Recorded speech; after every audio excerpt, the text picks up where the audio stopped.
Welcome to the College Football Bros. I'm Michael Newman, and on today's show, I'm covering the 2022 Miami Hurricanes. At the end of the episode, I will go through their schedule and give my predicted record.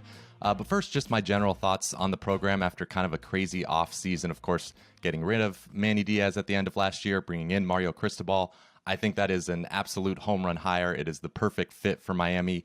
He's an incredible recruiter, and he's already showing that with how he closed last class and how he's started off for the 2023 cycle.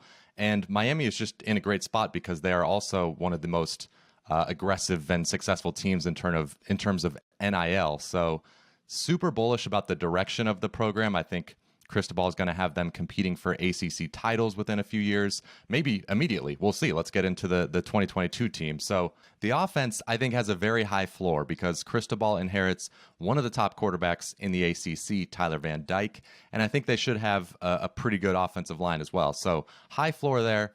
Two concerns as to whether the offense will be good enough to win an ACC title this season. One is the receiving core.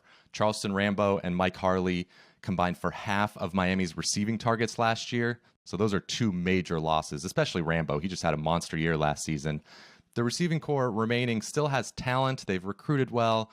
You've got Xavier Restrepo could have a breakout year, Keyshawn Smith, but there's nobody totally proven. So that's one question. The other is just the coaching staff. So you look at Mario Cristobal, he sort of infamously now had Justin Herbert while he was at Oregon, and they had pretty good offenses, but never great. And some of that blame fell on Cristobal. And then you've got the offensive coordinator, Josh Gaddis. I know it seems kind of crazy to doubt him because he won the Broyles Award last year for the top assistant in all of college football, but I still am not sold on him. He might be good, but I'm just not sure yet because the first couple of years at Michigan, he was kind of on a hot seat there because he had so much promise coming in from Alabama. They were going to open up the offense. They were going to air it out a little more. And it just wasn't that successful. The offenses were not even close to living up to what Michigan fans wanted. And last year, when they finally did have a really good offense, it kind of seemed like they had just gone back to Harbaugh ball. They ran the ball a ton. It really didn't look like the Gaddis plan that he had come into Michigan with. So I still am just looking to see what happens with Tyler Van Dyke, if he can maximize his potential. We'll see. But again, high floor for the offense should at the very least be pretty good.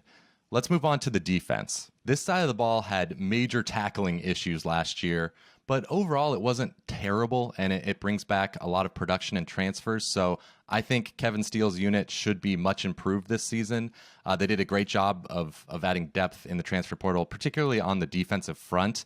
Add that to some solid returnees, especially on the interior with Jared Harrison Hunt and the second-year five-star Leonard Taylor, who could be in for a breakout season, and should be an improved defensive line. At linebacker, you add Caleb Johnson, the UCLA transfer, to your top two returning tacklers.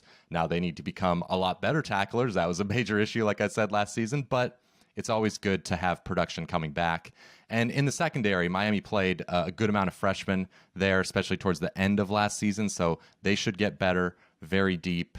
The corners should be good with Tyreek Stevenson back, the former Georgia transfer, adding in Darryl Porter, a starter from West Virginia. So overall, I like what Mario Cristobal has done in his short time there to kind of add depth and set themselves up to be a better defense than they were last season.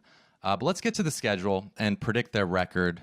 Non-conference to me looks like 3-1. You've got wins against Bethune-Cookman, Southern Miss, and Middle Tennessee. And then at Texas A&M, likely a loss. Though Miami's only around an 8-point dog there, so it's not a sure loss, but more than likely, I would say. So then moving to in-conference, I'll say they lose at Clemson. That's just a tough cross-divisional draw, especially a bit later in the season, because, Clemson's defense is a sure thing. That defense is going to be really good. Offense is, of course, questionable, but if you caught them early, maybe you catch DJU still struggling at the beginning of the season and they haven't moved on to Klubnik. Whatever the case may be, I think later in the season, their quarterback situation will be more settled. So Clemson's the winner there. And then I think Miami loses one more game in conference. Yes, they look to be the favorites in every other one of the games I haven't covered, those 7 games, but they're likely to drop one. Maybe it's Pitt. They should be, I think, roughly as good as Miami. Maybe North Carolina, Florida State. Who knows? There's several losable games. But ultimately, my pick, 9-3 for Miami, 7-2 in conference.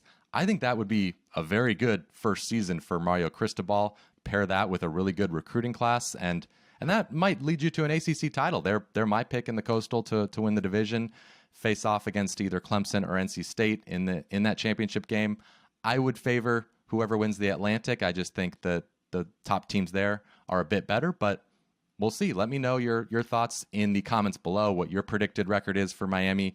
And be sure to subscribe and watch the other videos on our channel. We're previewing all of college football, Power 5 and G5. So check out those other videos, and we'll see you next time. You've been watching the College Football Bros. Be sure to subscribe here on YouTube and in your podcast app for college football content all year round. For bonus episodes and access to our Discord chat, join our Patreon at patreon.com/collegefootballbros. Thanks for watching.